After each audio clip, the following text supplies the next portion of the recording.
Right. Good afternoon, everybody. Welcome to the Urban Tree Festival and the Tree Rings webinar. This is the fifth or sixth in our series, New Woodland in London's Greenbelt. My name's Paul Wood and I'm one of the organisers of the Urban Tree Festival.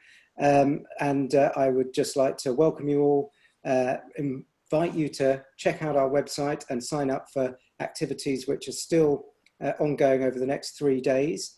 We've got two more webinars in this series, and there's plenty of other events to get your teeth into as well. The Urban Tree Festival is run entirely by volunteers, and we have quite a few costs. If you're able to donate, we would very much appreciate it, and we'll put a link in the chat for you to be able to do that. So without further ado, I'll pass on to Neil Sinden of CPRE London, who will introduce this webinar. Thanks, Paul, and it's good to see so many people joining us on what is a very sunny afternoon outside. But I'm sure you've all been attracted by the high calibre of the speakers we have for you this afternoon, and our chair, Bethany Cambridge from Forestry England. So thanks for coming. As people will be aware, CPRE London is the London branch of the countryside charity CPRE, which has a national network. In London, we work to promote a greener city and also to protect and enhance our most precious green areas, including the greenbelt, but also metropolitan open land as well within central London. So this topic is really close to our hearts. Really interested to see how the discussion goes and to hear the presentations. And without further ado, I'll hand over to Beth, who will introduce the session formally. Yeah, so welcome everyone, and I'd like to welcome Graham Campbell, who's a senior engineer from the London Borough of Enfield, and Peter Massini, the Green Infrastructure Lead from the Greater London Authority. So the topic today is going to focus on exploring opportunities and challenges for planting more trees in London's Greenbelt, and considering what we can learn from earlier programmes such as the Thames Chase Community Forest, like publicly accessible woodlands on urban fringes, and how we can best increase tree cover in London's Greenbelt. So we'll have 30 minutes of presentations, 15 minutes each, starting with Peter and then followed by Graham. And then afterwards, there'll be an opportunity for question and answers for about 30 minutes or so. So I will pass over to Peter.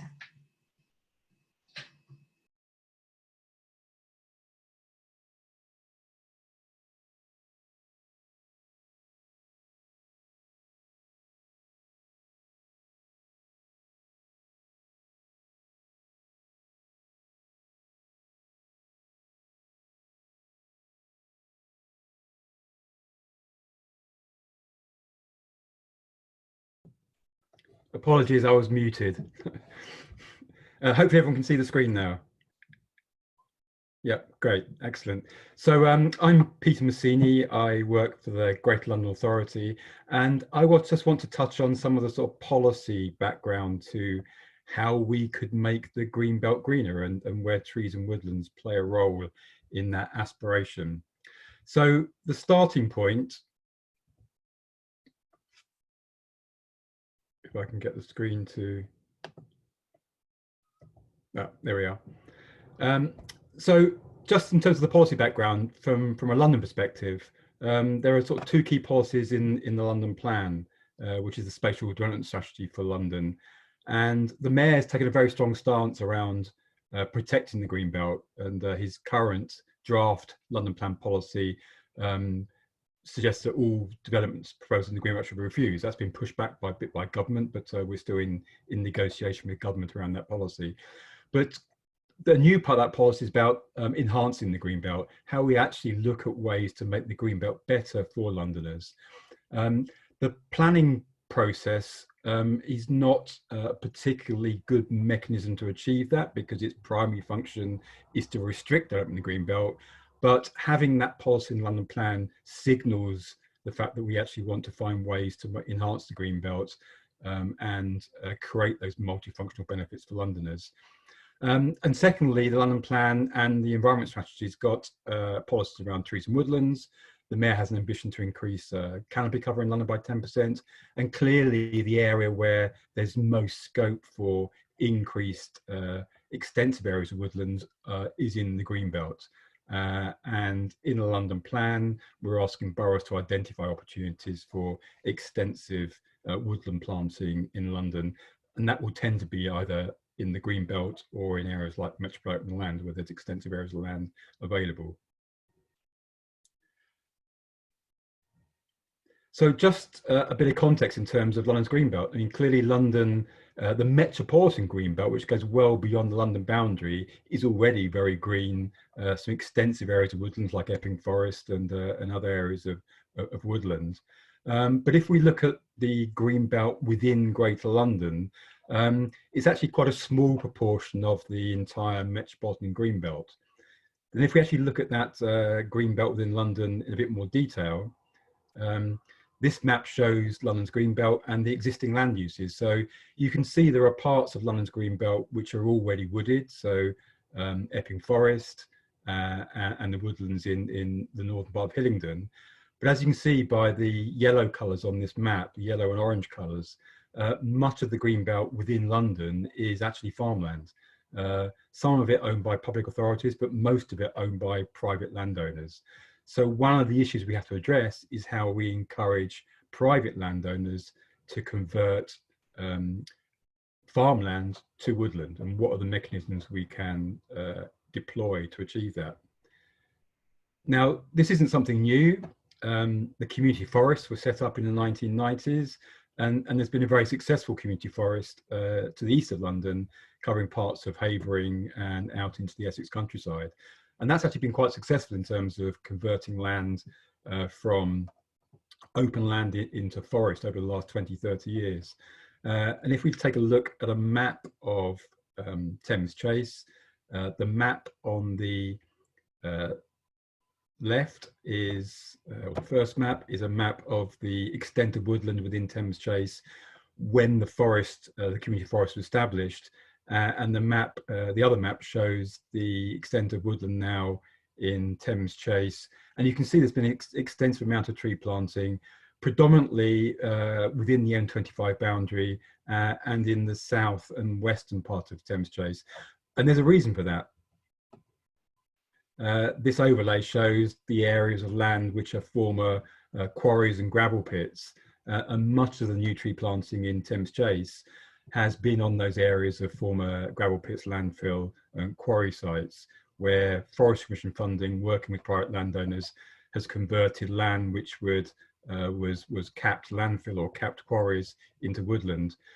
You can also see that in other parts of Thames Chase, the areas of privately owned farmland, there hasn't been as much take up of woodland planting as was originally expected.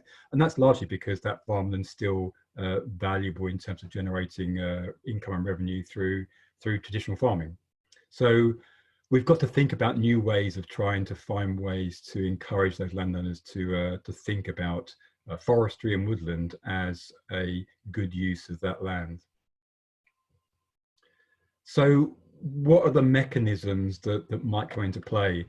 So the government, 2 or 3 years ago, announced their 25-year environment plan, and very much at the heart of that document was the concept of paying landowners public money for public goods. So rather than the existing agri-environment schemes, which often pay for loss of income by creating habitats or woodlands on land that was previously growing food, the principle in the new environment plan is to actually pay for those public goods. So if you plant a woodland that's reducing the impact of flooding, the public purse is paying for that ecosystem service, that public good. And it's also bound up with the notion of natural capital, how you invest in nature-based solutions to deliver environmental benefits. So that's the principle that's been established in the environment plan. The next step is how you actually turn that into real schemes, incentive schemes to encourage landowners to think of different ways of managing their land. So there's already good evidence that a different approach to tree planting, woodland creation, based on the principle of natural capital, does generate those wider natural capital benefits. This is for a piece of work done by the Natural Capital Committee, and it demonstrates that if your primary purpose was just to generate value from timber, you would you'd incentivize planting in the uplands where you're not losing prime arable land, and the costs of planting are relatively small. But if you take a natural capital approach and you're trying to incentivize a wider range of public goods, whether those be health and well-being, air quality improvement, or natural flood management, you would actually incentivize tree planting in and around urban areas. So it depends on which economic approach you take towards the reason for investing in trees and woodlands. The Natural Capital Committee notion of natural capital, the Natural Capital Committee notion of incentivizing woodland planting where you maximize public goods has been broadly adopted by government, and that's now being translated into those government incentive schemes. So there are two major new incentive schemes coming on stream, which will hopefully result in that increase in planting in the greenbelt, not just around London, but other cities. The government has to introduce a new environmental land management scheme. This replaces payments that were previously funded through the Common Agricultural Policy. As we're leaving the European Union, we have to come up with a new scheme to incentivize land managers. And that environmental land management scheme, again, is being built on the principles of natural capital. There's still a lot of debate about where that money should be targeted. Clearly, there are a lot of different agendas at play, but the Mayor of London, the GLA, and some of our partners are lobbying really hard to make sure that that future environmental land management scheme funds initiatives in and around the greenbelt where you get maximum benefits for the public. The other area of funding that's coming on stream is around woodland carbon and how tree planting can be part of the trajectory towards zero carbon, incentivizing landowners to capture carbon through tree planting.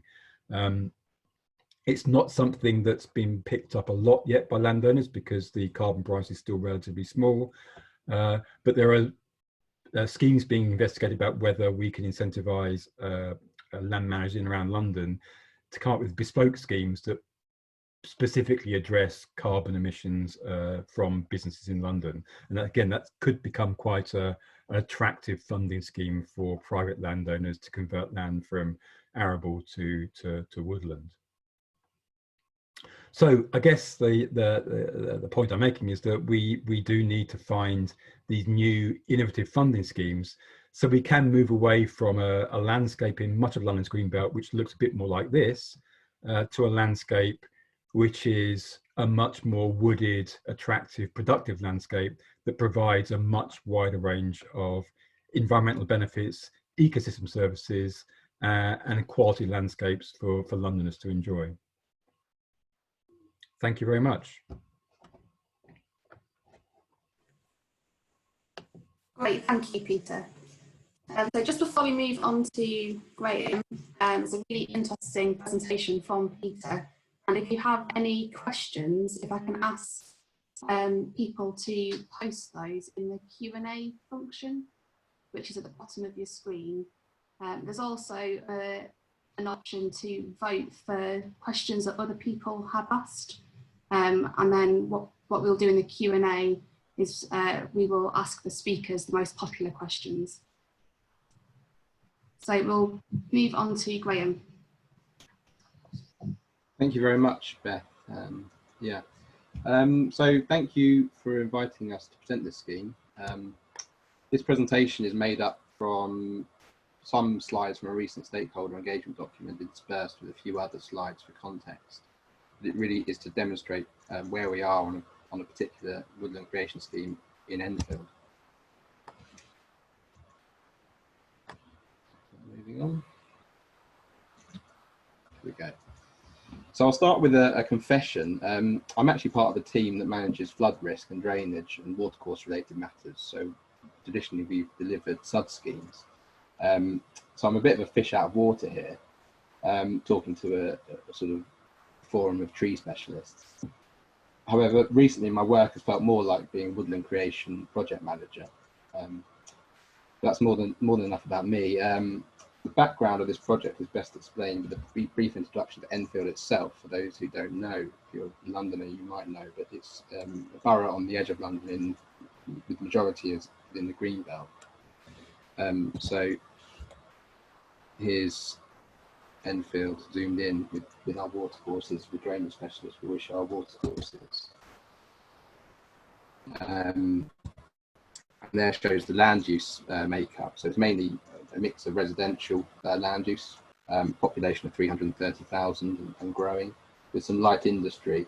But there's also a wealth of green space, and this includes parks and gardens and other larger country parks, such as Trent Park and Whiteworth Park in the northern half. And this does include areas of ancient woodland existing. And the area of the greenbelt actually within Enfield is about 3,000 hectares. Approximately 420 hectares of this is existing woodland. 30% of that is ancient woodland. So the initiative to plant woodland in the more rural areas of Enfield was born out of a natural flood management project which centres around the Salmons Brook catchment. So we were successful in developing a DEFRA funded natural flood management project in the upper reaches of the catchment. And we partnered with a local charity, Thames 21, to deliver that. And that really got the ball rolling in terms of funding. And then we had other funding streams that became available from more regional government to supplement the woodland creation alongside the Forestry Commission route they're travelling along. So the proposal started with a focus on flood risk management, but we're intending to make this a multifunctional project along the lines of the natural capital that Peter talked about just now. So for context, the council actually own a lot of the land that is being, or all the land we're proposing to deliver the woodland on. It's let to agricultural tenants, and therein lies some of the challenges. This is mainly arable land, and we identified that the flow regime of the Salmons Brook River and its tributaries had the potential for improvement through land use change, of which woodland creation could be one. So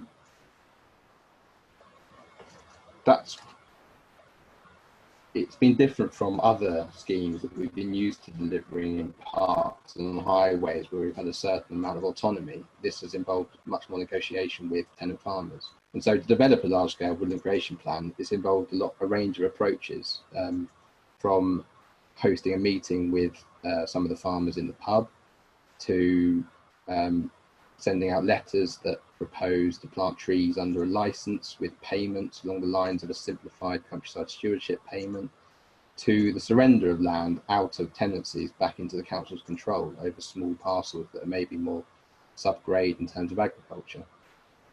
And all these discussions have been ongoing and have been aided and overseen by the council's rural land agent. So we developed a vision for the project, which is fairly generic, but it is sort of underpinned by the natural capital approach that Peter just touched on. But the momentum for the project has altered the way that the borough is potentially going to view the greenbelt in terms of delivering much more in terms of natural capital and more variety of habitats, such as meadows, wetlands, conservation grazing, potentially rewilding. But we're starting off with woodland creation at this early point, and we're hoping that all those ideas will be sort of moved on to once we've got the woodland creation started.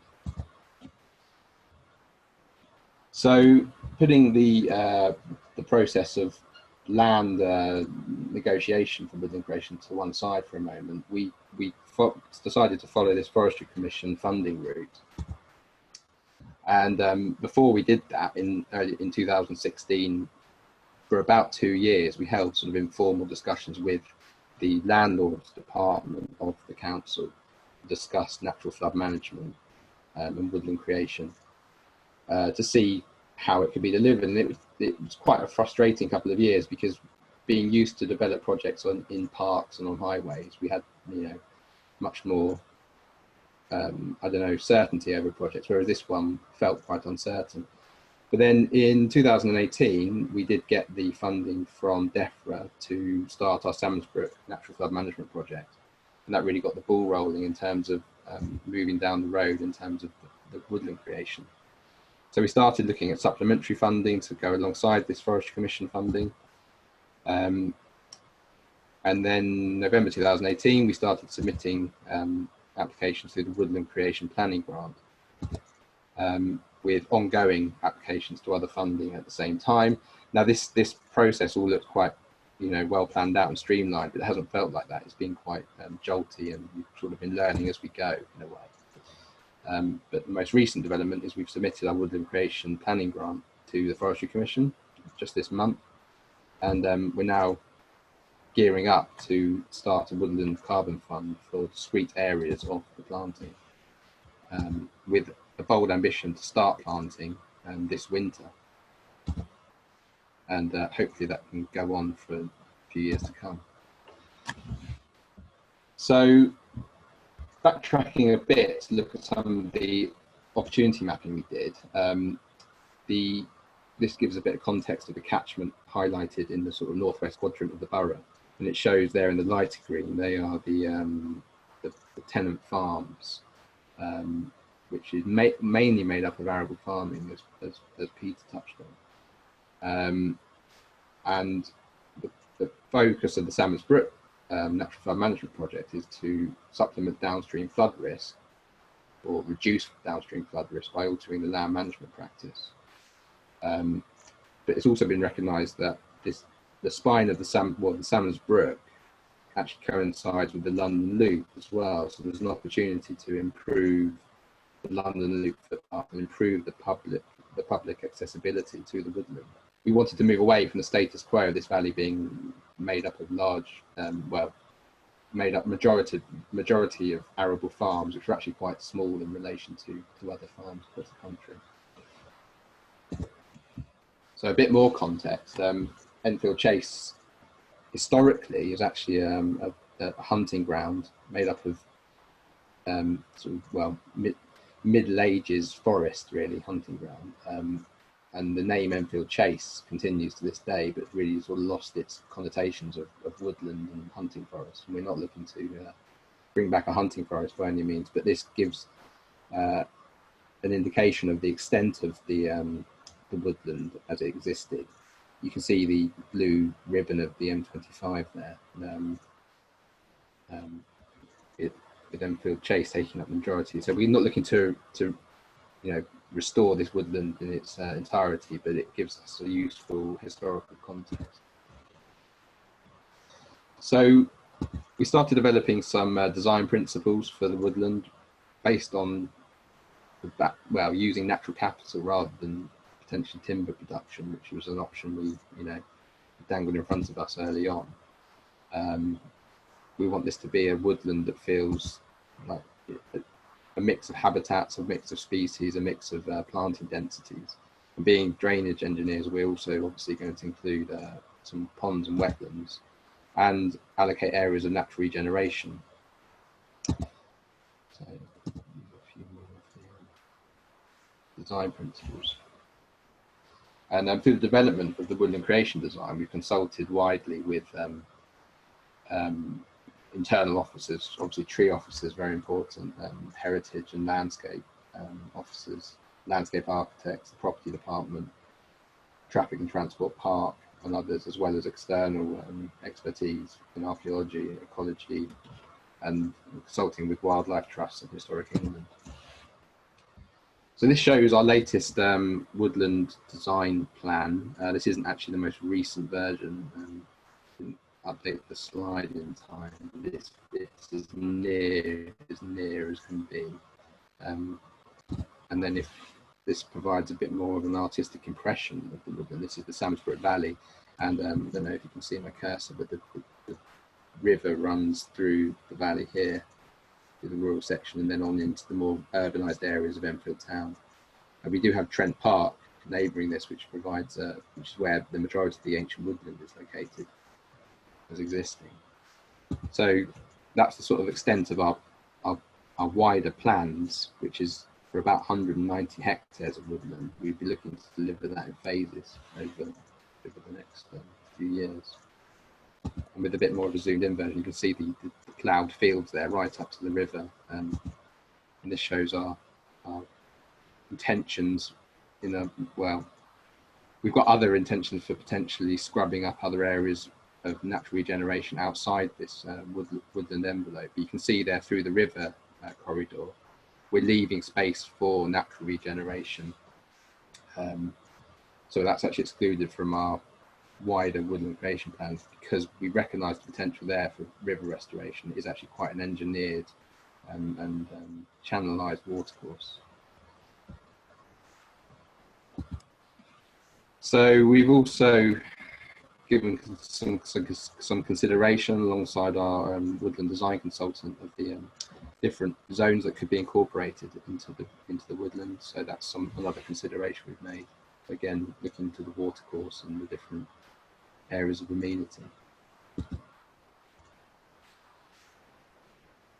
So we're using the Forestry Commission approach, as I've indicated. We've also got invaluable support from our partner Thames 21, who are, as I mentioned, the local charity who are partnered on the Thames Natural Flood Management Project.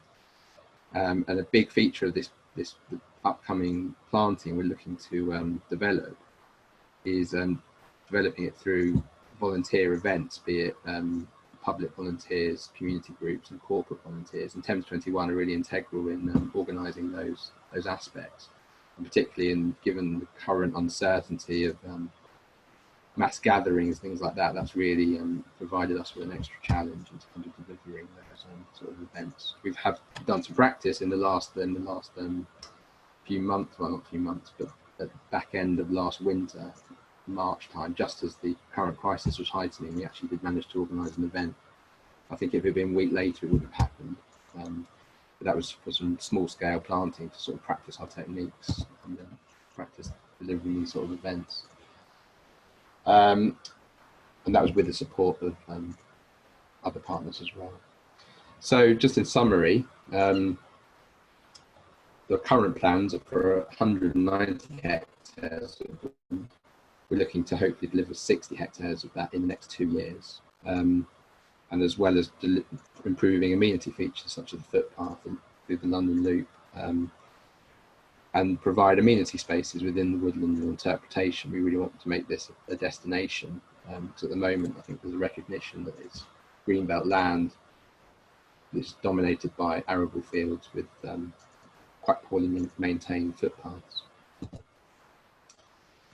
So some of the challenges, I'll just have a think about where we are in this process of woodland creation. We haven't really put any of the trees in the ground yet. We have put a couple in, a few, to say a handful, but we want to do far more, and that's what we're gearing up towards doing. And obviously the main challenge, as I touched upon, is engaging with the farmers and finding out where if they wanted to surrender land to the scheme, where that would be and how it fits in with our plans. Obviously there is some uncertainty over the phasing in of the environmental land management scheme, and so farmers are then possibly a bit hesitant to work with us, but we're getting somewhere. We're starting to be becoming a bit more apparent where we might be able to deliver some of our immediate priority areas, as well as the council's hesitancy about taking land back on in terms of liability. That's a big concern, and we're trying to encourage director levels to see the bigger picture, and they're really getting on board with that. We've got a lot of support from within the council for delivering the scheme. And something else which was touched upon in an earlier seminar this week about thinking in terms of the tree life cycle. We're really trying to plan beyond the planting as well in terms of the aftercare of this new woodland and how that can be safeguarded.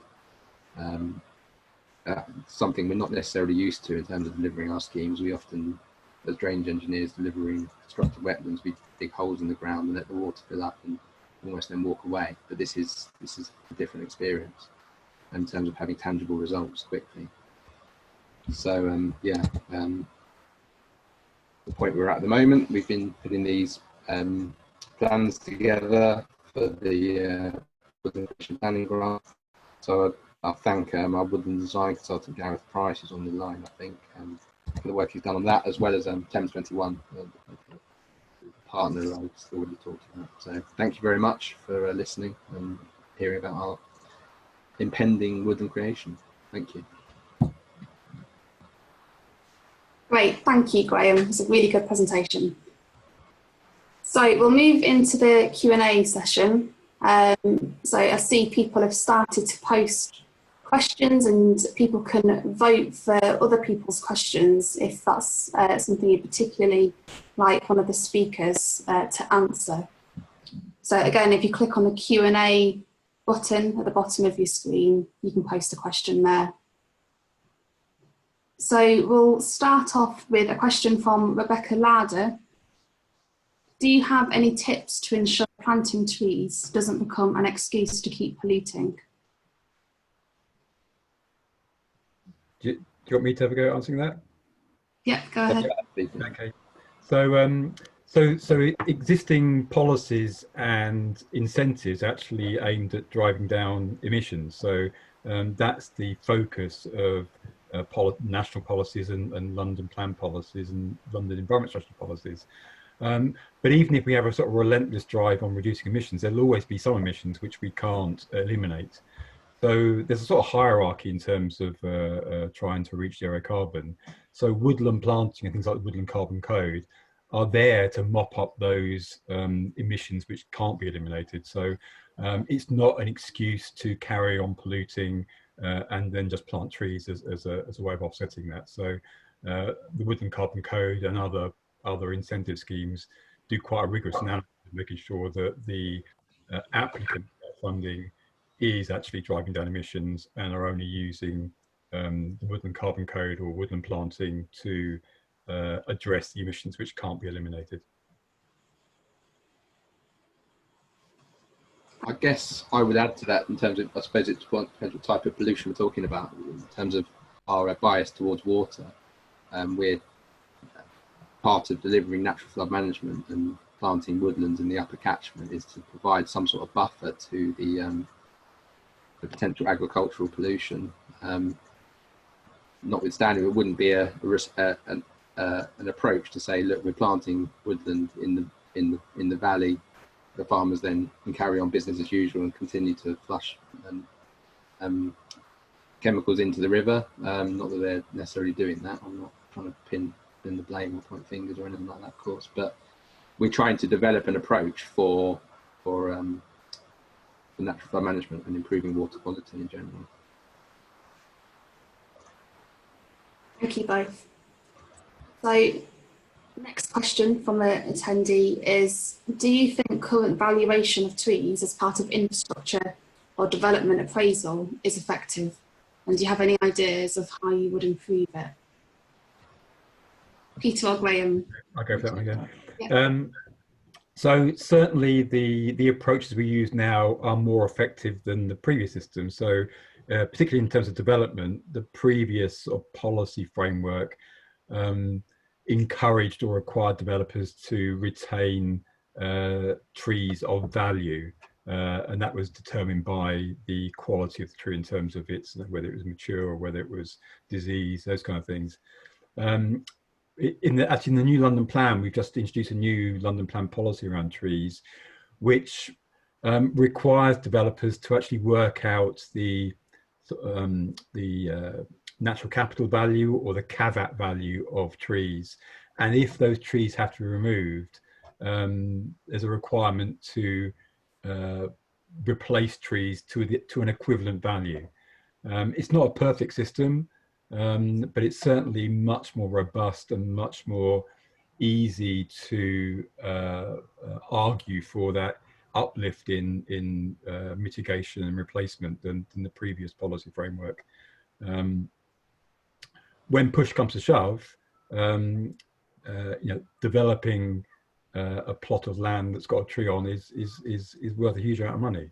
but certainly the framework now is much better than it used to be.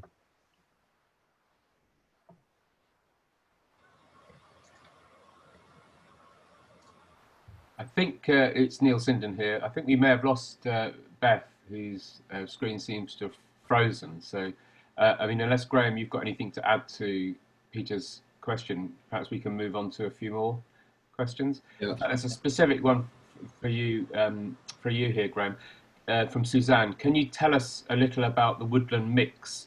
You mentioned native woodland, and what account are you taking to allow for a changing climate in species selection? Yeah, so we have considered the species in terms of native broadleaf majority. So species that spring to mind: oak, alder, willow, things like that. And it has also been held up against. There's a chart, and I'm by no means an expert here. I would love to be able to defer to my woodland design consultant Gareth, who's on the line, but obviously can't speak. But yeah, it's been worked up in collaboration with him in terms of, and he's looked at the shifting patterns of climate change and how best to include species that are resilient to that future change. There are projections that exist for that sort of analysis. Beth, are you back on? Yes, I'm back on. Sorry, my internet connection kicked me out. Don't worry, sorry about that. I'll hand back to you. So I think Diren's asked a question about smaller pocket parks and things, and then David Carey has an interesting one. I don't know whether you want to take over. Oh. So the Q&A list now I've joined again has disappeared with all of the previous questions, Neil. Okay, let me take over then, and maybe you can reconnect when you're back on track. So Diren's asking, do you see projects such as the Bankside Urban Forest and with its network of smaller pocket parks and public realm improvements such as streets, vertical gardens, cycling paths, and so on? Could they make up a forest as a way forward in much of urban London? I guess he's thinking particularly about, or they're thinking here particularly about inner London afforestation rather than greenbelt afforestation. Slightly off topic, but any responses to that, Peter? Yeah, certainly. I mean, again, the environment strategy, London plan policy encourages that greening of the urban environment, and one of the new policies in London plan is an urban greening factor, which requires all developments to incorporate urban greening. So that's certainly part of the strategy for how you green London. Those schemes themselves aren't going to make a substantial difference in improving tree canopy cover, overall tree canopy cover, but at a local level they're incredibly important, because that's where it's in urban London where most people will benefit from that increase in urban greening. So we've got a sort of twin track approach, trying to green the urban environment, but also looking at the opportunities for large scale tree planting, habitat creation in the green belt areas of metropolitan land. Graham, have you got any thoughts? Yeah, well, we are developing an approach for a network of linking blue-green infrastructure through the borough. At the moment, not to say it's disjointed, but there are maybe certain pockets in our particular borough, if that's your interest. Obviously, if you're from Enfield, you'd be more interested in that. But the key thing is actually there's development obviously happening more down in the southern part of the borough, and obviously that's the more urbanised areas that sort of link into the capital. And we're looking at opportunities to maybe provide or develop strategic transport routes, sustainable transport, cycleways and things out of those areas of development along other river corridors. We've got a few river corridors in Enfield and trying to link them up, and we're looking at the opportunity to link that up with our woodland creation in the northern half of the borough, and then potentially linking back over to the Lee Valley as well. So yeah, there's definitely an opportunity for thinking about how to link up these areas of BGI, not just obviously for habitat benefits, but also for people to use and have natural ways of exploring the urban realm, let's say. Yeah. Interesting idea. But Beth, I'm gathering that you're still not able to see questions, but is that correct? Yeah, that's correct. I can only see the questions since I rejoined. So okay, well maybe we can treat you as a panelist now and throw a few questions in your direction if that's all right as well. yeah, that's fine. Cool. So there's a couple of questions here about sort of long-term management and aftercare from Laura G. Who's asking, is a landowner responsible for managing woodland, and if the land is sold on, is the new landowner do they have to keep the woodland, or can they clear it? And then David Kerr is asking, how do you manage the aftercare of newly planted trees, and what are your anticipated survival rates? I think big issues here about how and maybe Beth, you've got some experience here from the work you've been doing in other parts of London here about how you ensure long-term management and care. Yeah, I can answer the question from David around the aftercare of newly planted trees. So quite a lot of our recent planting in the Thames Chase Community Forest has been on brownfield sites, so former quarries and landfills, where we've then re-restored those to create new woodland. And typically the conditions for those trees to survive in are much harsher than planting into a sort of fertile sort of farm, for example. So we've had a mixture of survival rates in recent years. And I think typically on a brownfield site, we'd expect around sort of 80 to 90% survival rate. But most recently we planted a site last year, sort of the start of 2019, and actually only 50% of the trees survived. And we're looking back now to try and explore why that happened. There's a couple of reasons. I think one was that we planted them fairly late into the planting season, and we were followed by a heat wave and a long dry spell. And the conditions on the brownfield site anyway are quite harsh, and they don't retain water particularly well. Also, we used tree guards rather than fencing the area of woodland, and I think the tree guards created a mini microclimate which almost baked the trees inside them. So I think there's a few different sort of considerations. I think generally on the sort of greenfield sites would maybe only be looking at a sort of 5% beat up or so in the second year, but brownfield sites are much harsher, and you've got to take those conditions into account. And I think with future climate change projections as well, it becomes more and more relevant, and trying to sort of forward plan to give trees the best chances of survival. Helpful, thanks. Graham, Peter, anything to add? Yeah, I guess as I touched on, we are giving some consideration. Looks like Neil. Oh. Neil, you froze for a moment there. Did I? Okay. Yeah. Carry on, Graham. No, so I was just going to say we are giving constant consideration to how best to plant these trees, the merits of guards versus fenced areas. We'd like to try and have a bit of trial and error, but we're not sure if that is allowable in the forestry commission funding. We're not sure. Yeah, these are all ongoing questions. But really, in terms of the aftercare, that is going to be the responsibility mainly of the council, I would think, because we are the landowner.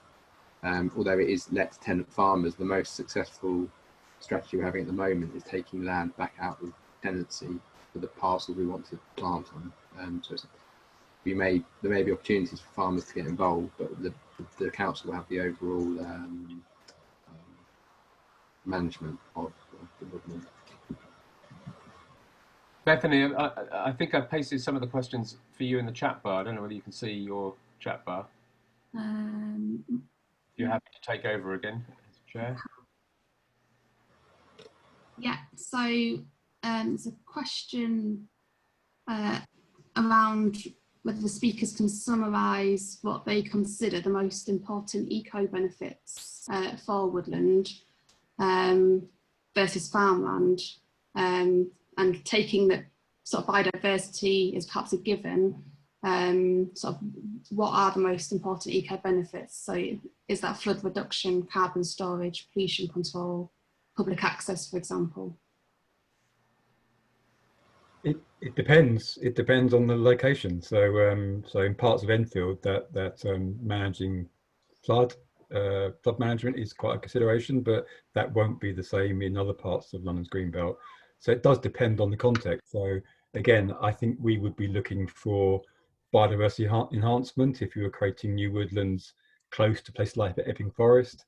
But in other parts of London's greenbelt, its potential for high quality recreation land, wooded recreation land will be an important service. So it depends on the context, of the location, but also in terms of the changes that might happen in terms of both climate change, economic changes. I mean, clearly at the moment, increased accessible public space is a real really important service that could be provided by these spaces in the future.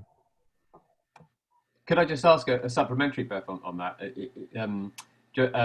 Peter, I mean, you quite rightly say it depends on the context, but who decides? You know, who makes the decision, weighing up the pros and cons, the alternative options? That's a conversation between the various partners and stakeholders in any particular project. It's certainly not something that's going to be dictated by the GLA or the local authority or someone else. It's very much about what are the local needs, what does that land lend itself to deliver in terms of ecosystem services, and what do local people want. And I suppose that leads me to ask Graham, what kind of community consultation have you engaged with so far with the scheme in Enfield? Yeah, we haven't gone for full public consultation yet because we haven't committed to any definite areas of planting yet. But that is something we'll be doing. We had anticipated to do throughout the summer. We may still have the opportunity for that. We certainly will need to. So we've had some stakeholder engagement on the wider plans, but we'll be looking for more public consultation on various parcels as they move forward. Back to you, Beth. Thanks, Clive. Question from Shan: are similar schemes in place in other boroughs? So again, I'll just quickly jump in there. So in terms of the similar projects that similar to what Enfield is delivering, probably not, because Enfield's in a not a unique situation, but an unusual situation. It still owns quite a lot of tenanted farmland. Not many other outer London boroughs own farmland, so Enfield are in a very good position to be able to take a scheme like this forward. But there are other parts of London where various landowners and partners are beginning to think along similar lines. So in the Colne Valley Partnership has just produced a green infrastructure strategy which has a sort of similar ambition for some of the land in and around the greenbelt in the Colne Valley. Thanks, Peter. Have you got anything to add, Graham? Not really, no. I'm a very local perspective, sorry. No problem. So, question from Richard Knox Johnston: are you communicating with other authorities outside of the GLA in the London metropolitan area so that there's continuity? It's a question for you, Graham. Yeah, so something I touched on is that we're looking for woodland creation, but to supplement that with a mosaic of habitats, really. We're starting off with woodland creation, and maybe that's the thorniest issue to get around, but we're also looking at the potential for the more natural habitats of natural regeneration, water meadows, things like that, and river restoration. Now, if we start looking at that sort of thing, that's where we do have to move outside of our area of interest. So contrary to my last answer, we are in conversation with other neighbouring authorities in terms of developing a wider environmental initiative alongside Natural England. So be it Hertfordshire, Barnet, and other areas in the Lee Valley. So yeah, you do have to think wider catchment scale and wider landscape scale for these projects. But yeah, these are all quite early conversations. But yeah, we haven't had any direct, well, outside that sort of local sphere, we haven't really. We obviously go and visit other projects. We're quite keen on seeing how other projects are developing across the country, but we don't link up with them in a formal way.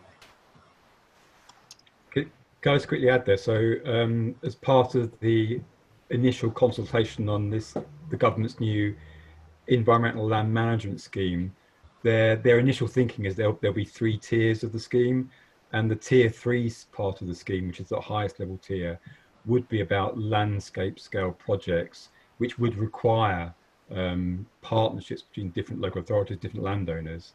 But clearly, the main barrier is landowner buy-in, and although the local authorities may have a similar trajectory, similar vision for the land within their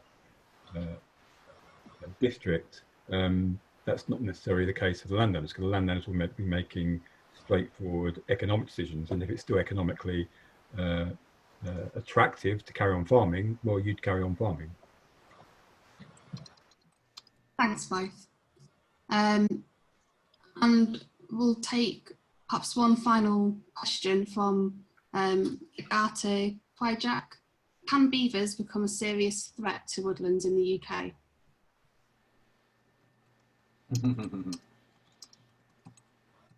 Do I go first? Yeah. Probably not. I mean, beavers do eat trees, but you know, a beaver landscape is actually a very wooded landscape. So where beavers have been introduced in other parts, reintroduced in other parts of Europe, they're actually a sort of cornerstone of recreating biodiverse wooded landscapes. Absolutely, I think they encourage the natural regeneration of woodland. At the moment, there is a big groundswell behind beavers and their reintroduction, and it's something that potentially we're exploring. But yeah, I think it can only lead to a more healthy habitat to have a keystone species like that reintroduced. Just quickly, I think there may well be scope for some sort of small scale beaver reintroduction in a project like an Enfield Chase in the future, but I imagine at the moment it'll be quite a managed process. Yeah. I doubt we'll end up with wild free roaming beavers in London's greenbelt in the next 20 years. So it's a way off before beavers become a common sight in London's greenbelt. Absolutely, I think you've got to start where it has started, like Devon and Scotland. Yeah. Yeah, thanks both. We've got a few minutes left, so I think we can squeeze in a couple more questions. One from Trisha Moxie. What are your views on encouraging natural regeneration rather than planting trees? Is natural selection best? Yeah, so our plans have included intentionally areas of natural regeneration. But the trouble is, it doesn't get the same. What we've encountered is we can't just go for a wholesale natural regeneration along the Forestry Commission funded route, because it doesn't fund in the same way. So we've looked to have that mix of different approaches that can hopefully complement each other, and we can maybe even use a bit of a trial to see the difference in the two approaches. Yeah, for most projects, it's a mixture of both. I mean, it's natural regeneration can be really successful and result in more diverse habitats more quickly.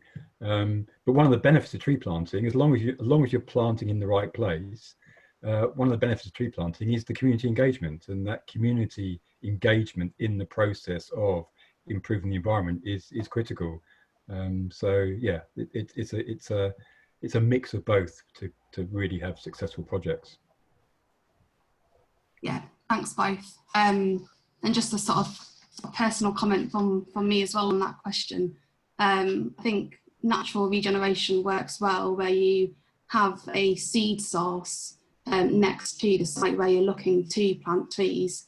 And I think just on the topic of climate change as well, it's important that what you're planting now also fits with the climate projections in 50 years or so time, and that tree is going to be able to survive in those conditions. So we've got 5 minutes to go, so I think we've answered all of the questions that we've been able to. Thank you everybody for posting your questions. I had a really interesting selection, which I hope everybody's enjoyed. Graham and Peter, perhaps just give you a chance to have any final comments.